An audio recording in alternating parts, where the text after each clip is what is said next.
bulan di mana karena ada nabi adanya dunia. Laulaka lama khalaqtul afaq. Kalau bukan karena nabi, nggak akan diciptakan alam semesta ini. Bulan di mana kita harus bergembira dengan bulan datangnya bulan tersebut, bulan Rabiul Awal. Karena gembiranya kita mudah-mudahan bisa menjadikan amal ini amal yang paling baik. Kenapa? Karena Abu Lahab aja tabbat yada Abi Lahab wa tab, celaka Abu Lahab. Abu Lahab yang Allah udah cap di Al-Quran itu setiap malam Senin itu yukhafaf azabuhu, diringankan azabnya itu Abu Lahab diringankan setiap malam Senin.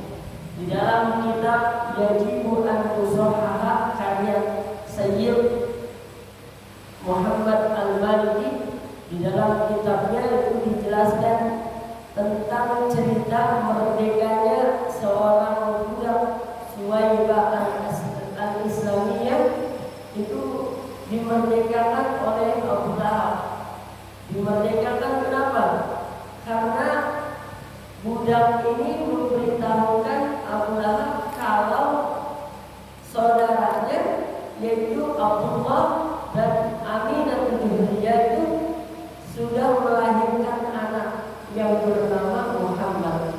Padahal Abu Lahab sudah tahu kalau Muhammad ini yang akan menjadi nabi penutup para nabi. Sudah tahu, gembira tapi senang karena didatengin sama budaknya. Dibilang, "Wahai Abu Lahab, engkau sudah mempunyai keponakan baru, anaknya Aminah dan Abdullah lahir."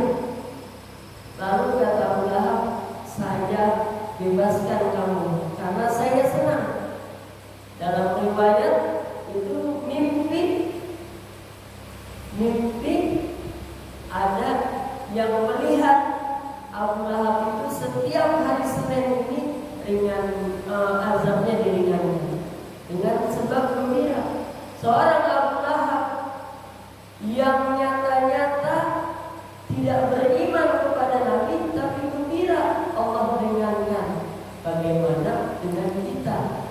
Bagaimana dengan kita yang benar-benar beriman, Muslim, bergembira dengan datangnya bulan kelahiran Nabi Muhammad SAW. Mudah-mudahan ini menjadi penyebab kita mendapatkan syafaatnya nanti di yaumul qiyamah.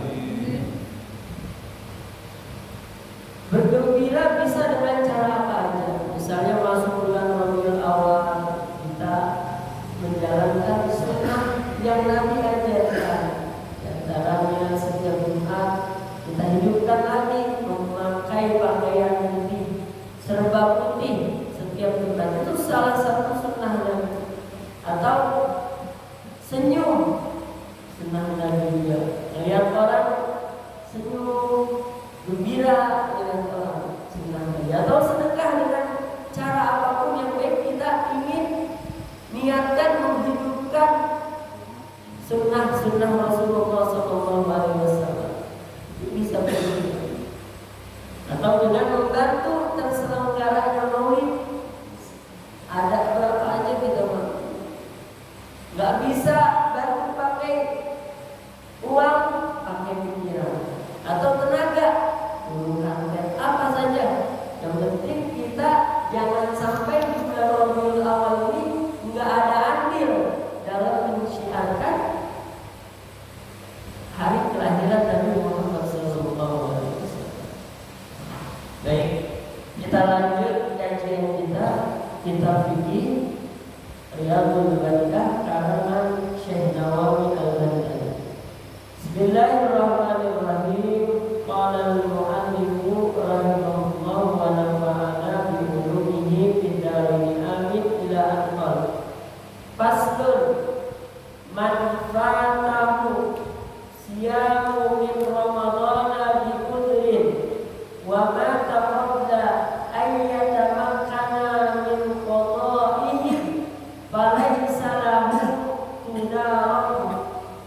fa in mata ba'da tamakkuni minal qada'i fa imma an yasumma anhu waliyuhu wa imma an yutima anhu muddan bi kulli yaumin. Satu pasal, barang siapa yang tidak berpuasa, meninggalkan puasa di bulan Ramadan dengan sebab uzur, dan dia mati sebelum bahwa dia memungkinkan dari membayar qadanya, maka tidaklah baginya itu berdosa. Maka jika dia mati setelah memungkinkan dari membayar qada, maka ada kalanya bahwa dia berpuasa darinya oleh walinya, dan ada kalanya bahwa memberi makan darinya untuk membayar kafarat itu 1 mud bagi setiap hari. Ini pembahasan kita masalah orang yang meninggalkan puasa di bulan Ramadan. Karena puasa di bulan Ramadan itu adalah salah satu puasa yang wajib, nggak boleh kita tinggalkan. Puasa yang wajib nggak boleh kita tinggalkan kecuali nanti ada uzur. Uzurnya pun uzur syar'i, uzur yang dibolehkan oleh agama untuk meninggalkannya. Seperti apa? Seperti orang yang sakit, itu boleh tuh nggak berpuasa. Sakit dia nggak berpuasa, nggak apa-apa. Atau dia musafir, musafir yang perjalanannya ini sudah diperbolehkan untuk qasar dan jamak. Berapa ukurannya? 2 marhala. 2 marhala itu ukurannya apa? 82 kilo dari rumah. Kalau kita sudah keluar atau pengen keluar, tujuan kita itu lebih dari 82 kilo, berarti kita dianggap musafir. Boleh kita meninggalkan puasa, tapi yang lebih afdal puasa. Tapi kalau kita mau ngambil rukhsah, nggak berpuasa, nggak berdosa. Perjalanannya 82 kilo dari batas kota. Kita hitung aja, misalnya dari sini kita mau ke Jawa atau mau ke Banten, lebih dari 82 kilo. Boleh kita untuk tidak berpuasa. Menjadi akal-akalin. Ada orang katanya perjalanannya 82 kilo. Ini dia naik motor muter-muter di sini. Muter-muter Pasir Raya, Bekasi terus. Ini udah lewat 82 kilo, udah kita mampir ke warteg makan. Enggak begitu. Jadi dari rumah ke tempat tujuan itu 82 kilo. Itu uzurnya uzur syar'i, nggak apa tuh dia untuk meninggalkan puasa. Orang yang meninggalkan puasa dengan sengaja 1 hari, lalu dia ingin mengqadha puasanya setelah Ramadan, 1 tahun dia qadha, nggak bakal ketebus itu puasa. Nggak bakal ketebus. Man taraka sauman, barang siapa yang meninggalkan puasa 1 hari, wa yaqdi kulla sanah, dan dia membayarnya selama 1 tahun, lam yaqdi qadha, enggak terbayar qadanya. Saking apa? Saking besarnya pahala puasa. Dia udah mendapatkan keguguran, enggak berdosa, tapi puasa 1 hari itu tidak bisa menandingi orang yang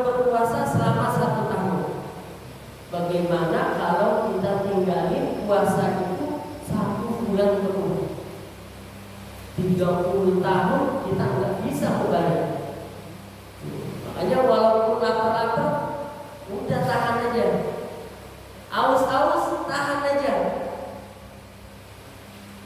Kalau tidak ada uzur syar'i, jangan sampai kita tinggalkan puasa. Karena menyesalnya nanti. Sekarang baru enak, terlihat, belum terlihat kita di dunia. Nanti kalau udah ada di akhirat. Saking besarnya puasa, pahala orang yang berpuasa, sampai ada hadis pun, walaupun hadisnya dhaif, tidurnya aja ibadah. Naumu shaimin ibadah. Tidurnya itu ibadah. Cuma jangan dijadikan dalil. Ini hadisnya dhaif, tapi jangan hadis dhaif itu boleh kita pakai. Boleh kita pakai hadis dhaif untuk fadhailul a'mal. Boleh. Untuk penyemangat ibadah boleh. Nanti ada, kalau dalam ilmu hadis itu ada hadis dhaif ketemu dengan hadis dhaif, dikumpulin jadi hadis hasan bi ghairi. Hadisnya meningkat, naik. Tidurnya orang puasa itu ibadah. Tidurnya aja. Diamnya berzikir. Diamnya dianggap berzikir, dapat pahala. Tidurnya ibadah. Ini mentang-mentang tidurnya ibadah, dia tidur mulu. Dibangunin sama istrinya. Pak, bangun, udah 11:30. Ganggu orang lagi ibadah. Jangan dijadikan dalil. Yang dijadikan maksudnya ibadah itu, kalau kita udah baca Quran, udah amalan-amalan yang lain, lalu kita tidur tuh, capean, tidur dalam berpuasa, itu ibadah. Kalau ini dari pagi tidur 11:30, bangun zuhur, sholat zuhur, tidur lagi, bangun asar, sholat asar, tidur lagi, mau maghrib baru bangun. Itu kok bukan ibadah. Justru kadang orang puasa itu dijadikan alasan untuk malas bekerja. Di pabrik kita ketika puasa kerjanya beda, setengah hari atau banyak ngasonya. Itu kita berdosa tuh. Kenapa? Karena gajinya aja nggak dipotong. Puasa gajinya nggak dipotong, malah dilebihin sama THR. Udah korupsi waktu. Gimana ibadah puasa kita itu mau diterima, mau sempurna, sedangkan kita sama atasan itu zalim, udah berkurang. Ada jadi alasan puasa itu untuk menghambat aktivitas kita. Bagaimana cerita Nabi ketika perang Badar itu di bulan Ramadan?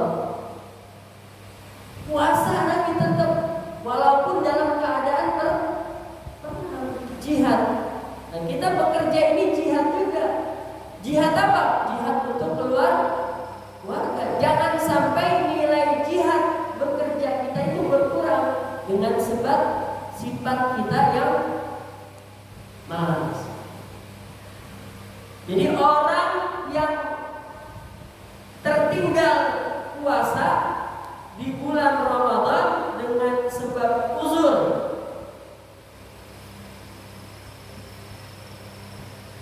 dan dia mati atau meninggal sebelum dia mampu atau punya kesempatan untuk membayar Ramadan, maka dia tidak berdosa. Jadi meninggalnya itu tidak berdosa. Kenapa? Karena dia ini meninggalkan puasanya itu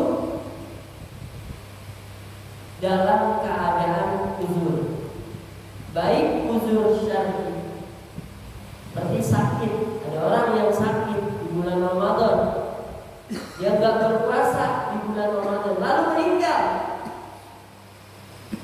dia tidak berdosa.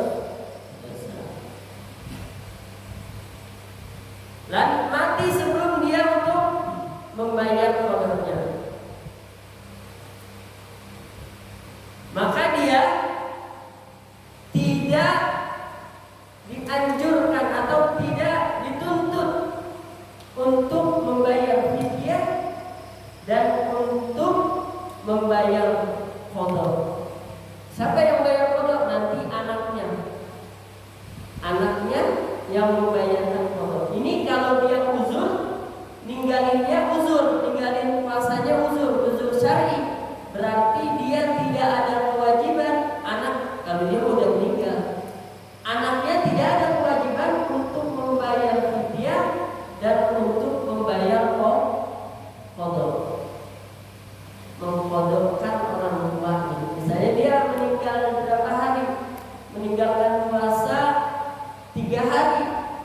Meninggalkan puasa 3 hari karena uzur.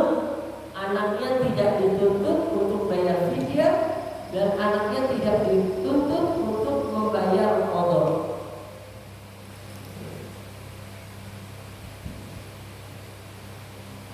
Fa'in mata ba'da tamakkuni minal qada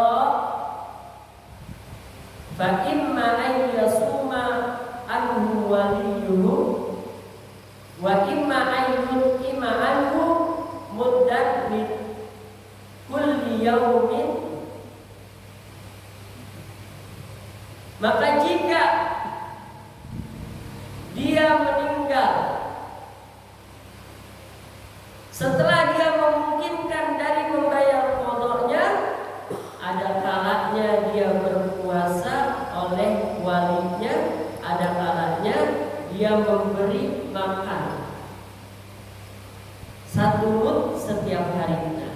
Kalau dia ninggalinnya dengan sebab uzur, tidak uzur, matinya memungkinkan. Contohnya gini, dia ninggalin puasa berapa hari?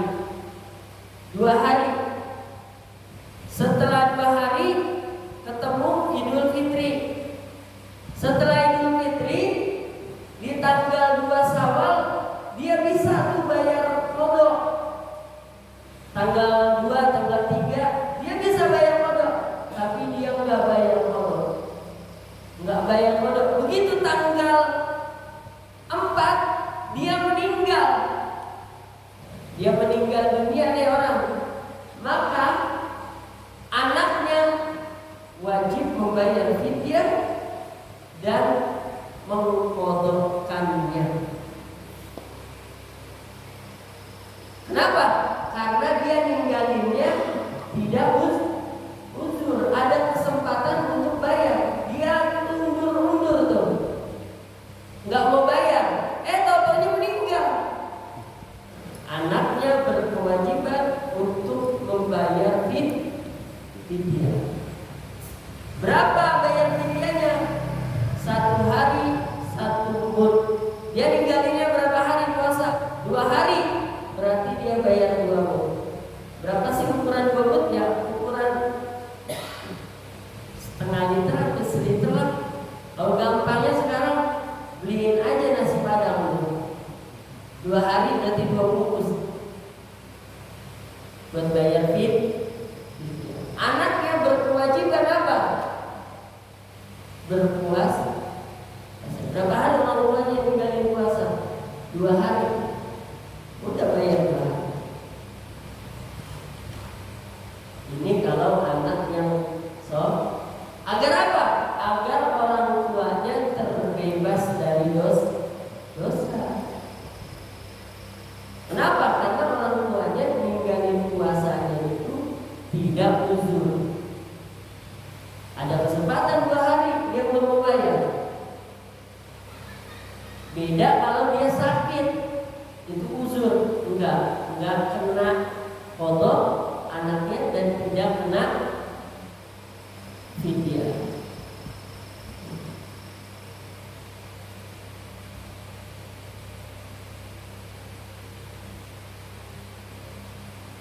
Jadi Bedanya uzur dengan tidak uzur. Orang yang meninggalkan puasa dengan sebab uzur lalu dia meninggal, maka dia tidak berdosa dan dia tidak bayar fidyah dan tidak bayar qada. Ini buat anaknya. Tapi kalau orang yang meninggalkan puasa dengan sebab tidak uzur, dia punya kesempatan untuk membayar qada lalu meninggal, dia nanti anaknya ini terkena tuntutan untuk bayar fidyah dan membayar puasa orang tua.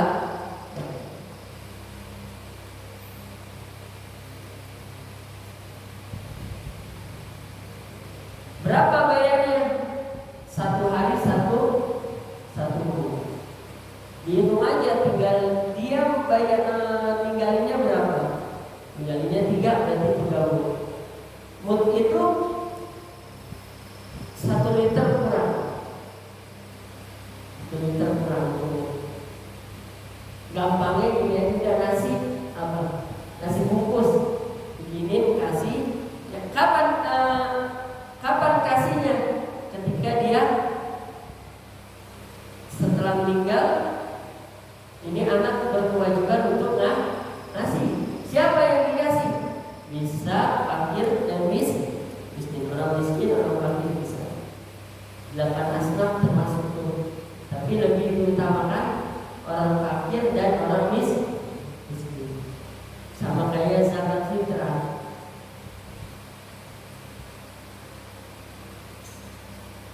Wa man lazimahu qada'u syai'in min ramadana wa akharahu bi ghairi udhrin hatta jaa'a ramadanul akhir wajaba 'alaihi ma'al qada'i likulli yawmin muddun min ta'amin wa yatakarrarul muddu bi takarruri sinin.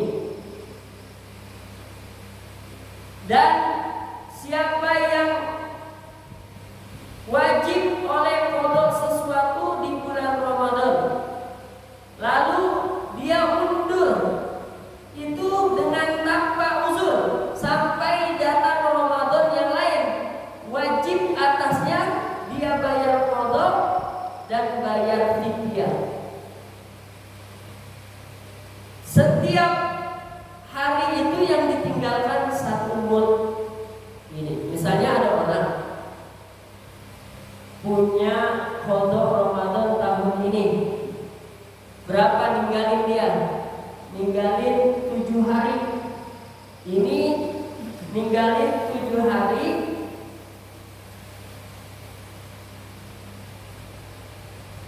Walau ninggalinnya uzur ataupun tidak uzur. Dia musafir itu kan uzur tuh. Dia batal puasa, berarti wajib qada. Wajib qada kan? Atau dia sengaja enggak mau puasa, nanti begitu selesai Ramadan wajib qada. Dia enggak bayar qada, di Syawal enggak bayar. Masuk Syawal, Zulqa'dah dia enggak bayar. Zulhijjah dia enggak bayar. Muharram dia enggak bayar. Ketemu lagi bulan Rajab enggak bayar juga. Ketemu lagi bulan Syaban enggak bayar juga. Akhir Syaban dia baru belum bayar apa? Belum bayar puasa. Besok udah mau Ramadan. Udah mau tanggal 1 Ramadan. Ini dia nggak ada kesempatan ya buat bayar karena besok udah mau masuk Ramadan. Berapa kali ninggalinnya? 7 hari misalnya. Nanti selesai Ramadan di bulan Syawal dia bayar qada plus bayar fidyah. Jadi enggak cuma qada doang, bayar fidyah. 7 hari berarti 7 mud ya bayar. 7 bungkus nasi padang, 7 bungkus nasi warteg. 7 hari berapa? Kalau dia ninggalin puasa lalu dia mundur ketemu bulan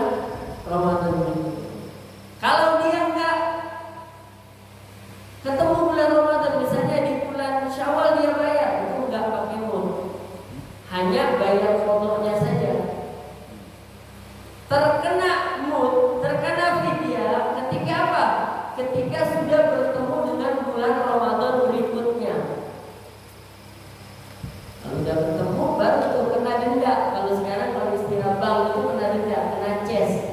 Jadi bukan hanya bayar pokoknya, tapi dia juga bayar bunganya. Puasa begitu. Nah, kita berapa tahun kita nggak puasa? Misalnya kita dari semenjak balik baru sadar, balik umur 15 tahun. Kita ambil yang paling akhir itu umur balik itu 15 tahun. Karena batas umur balik itu mulai dari umur 9 sampai 15. 9 tahun dia belum bermimpi, belum balik. 10 tahun dia belum bermimpi, belum balik. Gak ada kewajiban puasa, gak ada kewajiban sholat. 11, 12, 14, begitu 15 dia nggak mimpi juga, udah dihitung balik. Umur 15. Umur 15 itu hitungan apa? Hitungan Qamariyah, bukan hitungan Masehi. Karena perbedaan hitungan Qamariyah dengan hitungan Masehi itu selisihnya jauh. Kalau Qamariyah itu 29 30, 29 30. Kalau Masehi itu bisa 31, 30, lebih banyak ya. Jadi kadang di tahun Hijriah itu sudah 2 tahun, di Masehi baru setahun. Batasnya umur 15 tahun. Itu diganti puasa. Sadar baru ngontrak di dekat di perumahan Kasih Raya, dekat Masjid Nurul Iman. Karena main sama orang masjid baru sadar. Umur berapa? Umur 40 tahun. Baru sadar umur 40 tahun, masih bagus, masih sadar. Ada yang umur 40 tahun belum sadar. Batas, kata Nabi atau ulama, batas seseorang itu dianggap jadi orang baik atau orang buruk itu umur 40 tahun. Kalau umur 40 tahun dia belum terlihat untuk berbuat baik atau soleh, istilahnya sering ke masjid, sering sedekah, umur 40 tahun belum, itu dikhawatirkan kata ulama mati dalam su'ul khotimah. Umur 40 tahun tinggal kita ukur aja. Batas kesuksesan seseorang itu umur 40 tahun. Umur 40 tahun dia belum diangkat karyawan ya. Gak ada kan. Jadi balik yang umur 15 tahun sadar umur 40 tahun. Nanti dari 15 ke 40 berapa? 25 ya kan? 25 tahun. Berarti 25 tahun kalau dia mau kodok selama 25 tahun. Kodok udah puasa terus tuh 30 hari, ambil sebulan. Atau dia boleh dalam setahun itu dia mau kodok yang selama dia balik dia tinggal. Jadi kodok kayak dia, kodok kayak dia, kodok kayak dia. Kalau mau, memang harus mau, karena ini adalah kewajiban.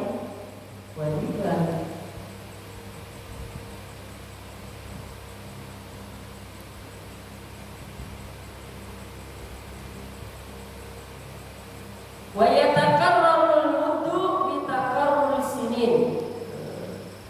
Dan berulang-ulang oleh mud dengan berulangnya tahun. Misalnya kita Ramadan ini punya utang puasa berapa? 7. Ketemu bulan Ramadan berikutnya belum bayar, sempat bayar. Belum bayar kan? Nanti di Ramadan, setelah Ramadan Syawal kita wajib bayar 7, puasanya kodonya 7, lalu bayar mutnya tuh 7. Di Ramadan berikutnya kita nggak bayar kodo juga. Ketemu lagi Ramadan berikutnya, berarti nanti bayar di Syawal setelah Ramadan dia bayarnya 2 kali lipat. Bayar kodonya tetap sekali, puasanya sekali, tapi bayar fidyah mutnya itu 2 kali lipat. Di Ramadan berikutnya belum bayar juga, tinggal dikali aja, berulang-ulang berkali lipat. Tetap bayar puasanya 1, cuman bayar mutnya dihitung per tahun. Tahun ini 1, tahun depan nambah 2, tahun berikutnya lagi nambah 3, tahun berikutnya lagi nambah 4. Nah, wayatakarrarul mut bitakarruril sinin. Berulang oleh 1 mut itu nambah 1 mut setiap berulangnya tahun.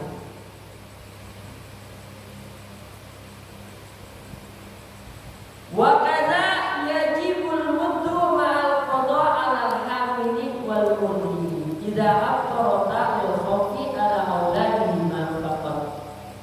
Wa man aftara, dan begitu juga wajib oleh membayar mud bersama qada atas orang yang hamil dan orang yang menyusui apabila dia berbukanya. Orang yang hamil dan orang yang menyusui dia berbukanya itu karena takut atas anaknya. Misalnya ada orang perempuan sedang hamil di bulan Ramadan, dia boleh untuk tidak berpuasa, dia batalin puasanya, nggak apa-apa. Nanti ketika dia bayar qada dilihat dia batalinnya ini karena takut anaknya kenapa-napa atau karena dirinya. Kalau karena takut anaknya, maka dia bayar qada dan bayar fidyah, bayar hukum. Kalau dia takut karena dirinya, dia hanya bayar qada saja. Itu tergantung istri atau perempuan ini, tergantung. Dia berbuka ini takut karena anaknya atau karena dirinya.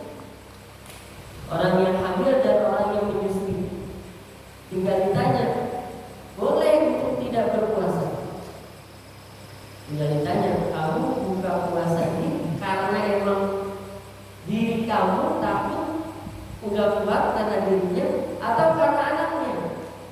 Kalau misalnya saya kalau puasa jadi lemes karena saya aja jadi lemes, berarti dia hanya bayar qada, tidak bayar fidyah. Saya buka puasa takut kalau saya puasa nih nanti di kandungan saya kenapa-napa nih, berarti dia bayar qada dan bayar fidyah.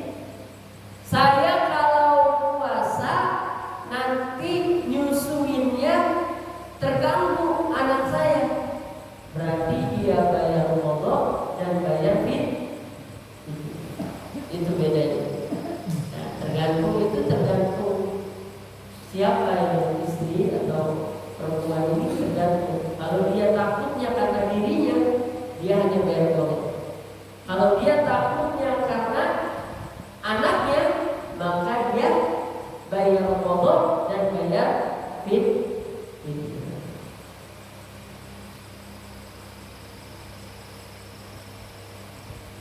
Wa man aftara bil jima' fi nahari ramadhana yu'dzar wa tajibu alaihi al kafaratul husna wa hiya itqu raqabatin mu'minatin salimatin minal uyubi.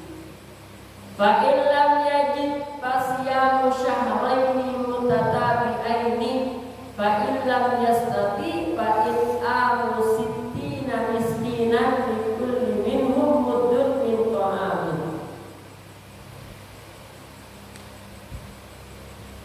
Siapa orang yang batal puasa dengan sebab berhubungan suami istri di siang hari, maka dia itu ditakzir.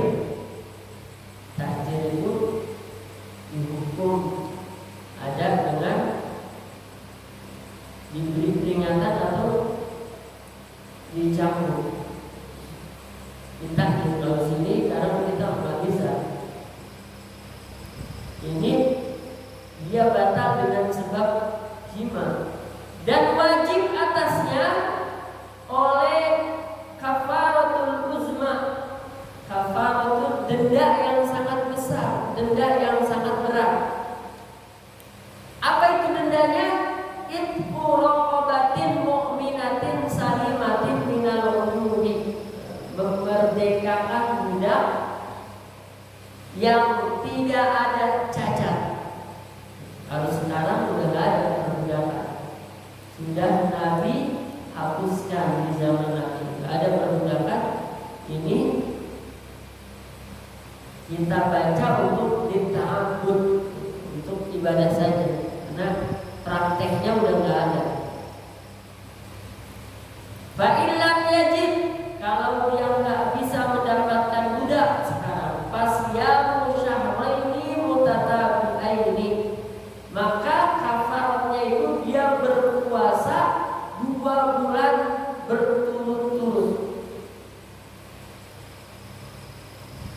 Lalu siapa itu yang terkena kafarahnya? Dua-duanya, apakah suaminya aja, apakah istrinya saja? Yang terkena kafarah itu hukuman adalah suaminya saja. Kenapa? Karena istri itu sudah batal dengan sebab dukul, dengan sebab kemasukan sesuatu batalnya. Yang terkena takzir kafarah itu adalah suaminya. Suaminya yang bayar puasa 2 bulan berturut-turut. Dia misalnya lupa siang hari lalu berhubungan suami istri. Dia lupa, akhirnya dia terkena kafarah. Ba'da Ramadan langsung dia puasa 2 bulan. 2 bulan puasanya itu harus berturut-turut, nggak boleh ada jeda. Hari pertama, hari kedua, terus begitu di hari ke-58 atau 59, kalau bulannya ada 29 berarti 28 atau 59, dia jebol, batal, ulang lagi dari pertama. 2 dan 1 terus, begitu di akhir mau tinggal 2 hari lagi dia batal, ulang lagi dari pertama. Harus mutatabi'ain, berurut-urutan, nggak boleh ada jeda. Boleh ada jeda kalau puasa yang diharamkan. Seperti apa? Seperti hari tasyrik, hari Idul Adha, itu haram puasa. Dia nggak apa-apa tuh jeda di situ. Misalnya dia mulai bayar puasa di tanggal 1 Dzulhijjah, mulai berpuasa 1, 2, 3, 4, 5, 6, 7, 8, 9. Di tanggal 10 kan haram puasa, nggak boleh puasa, nggak boleh puasa. Tanggal 11, tanggal 12, tanggal 13 nggak boleh puasa. Nanti di tanggal 14-nya dia puasa lagi, dihitung nggak apa-apa, disambung, masih nyambung. Ada hari 2 hari raya ini nggak boleh puasa. Ini banyak orang yang salah paham. Kalau kampung sebelah udah lebaran, sini kita lebarannya besok. Besok udah hari raya, haram puasa. Bukan. Tetap kita di sini meyakinkan kapan puasanya. Puasanya kapan?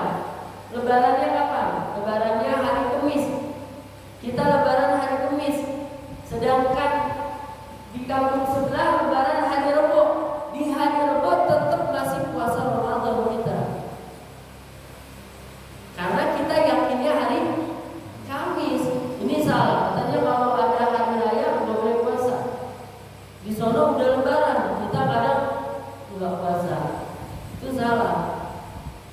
Keyakinan kita mana? Keyakinan kita misalnya hari Kamis, berarti hari Rabu itu masih bulan Ramadan. Tetap ada kewajiban berpuasa.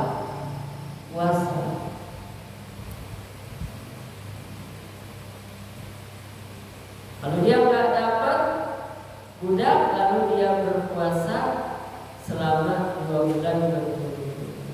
Fa'ilam yastati fa'it'amu sittina miskinan. Kalau dia tidak mampu berpuasa, kayaknya berat banget nih, 2 bulan berturut-turut, berat banget. Cuman harus ada usaha dulu, harus ada usaha puasa. Jangan ambil langsung bayar. Yang memberi makan 60 orang miskin. Bagi setiap mereka itu 1 mud daripada makanan. Jadi tadi nasi 1 bungkus, berarti cari 60 orang. 60 orang kita berikan. Itu apa? Untuk kafarah yang berhubungan suami istri di siang hari.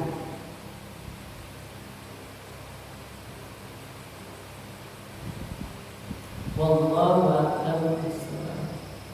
Mungkin dari sini ada yang ingin dipertanyakan sekarang selesai.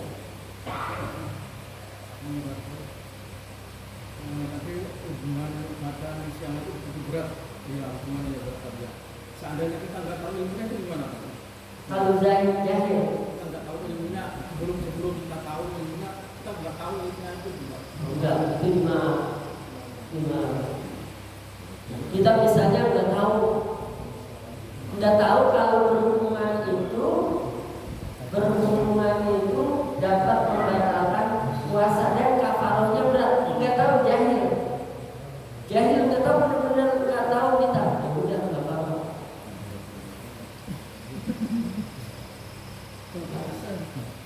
Nggak ada tuntutan. Kenapa? Karena tidak tahu.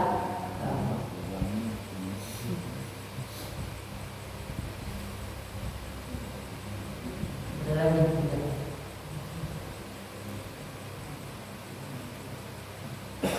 Udah.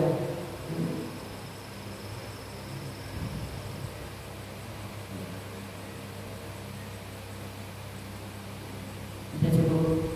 Wallahu a'lam bishawab.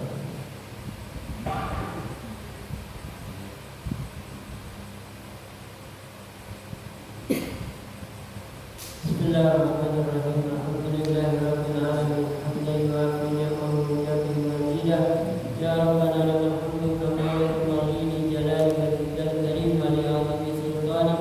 Subhanaka la nuhsi sana'an 'alaika anta kama asnaita 'ala nafsika falakal hamdu hatta tarda. Wa lakal hamdu idza radita wa lakal hamdu ba'da ridha. Allahumma salli wa sallim 'ala sayyidina Muhammadin billahi wa bi rahmatillah.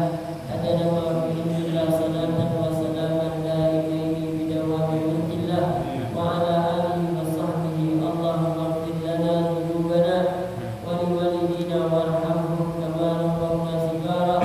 Allahumma inna nas'aluka ilman nafi'an wa rizqan thayyiban wa amalan mutaqabbalan. Allahumma inna na'udzubika min ilmin la yanfa'u, min qalbin la yakhsha, wa min du'ain la yustajabu laha. Allahumma hdina bil huda waj'alna mimman yusari'u fi ridha wa la tuwallina waliyan siwak wa la taj'al mimman khalafa amraka wa asam. Rabbana ighfir lana wa li ikhwanina alladhina sabaquna bil iman wa la taj'al fi qulubina ghillan lil ladzina amanu rabbana innaka ra'ufur rahim. Rabbi ij'alni muqimas shalah wa min dhurriyyati rabbana wa taqabbal du'a. Rabbana atina fid dunya hasanah wa fil akhirati hasanah wa qina adzabannar. Wassallallahu ala sayyidina Muhammadin wa ala alihi wa sahbihi wa sallam. Walhamdulillahi rabbil alamin. Assalamualaikum warahmatullahi wabarakatuh.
Bapak di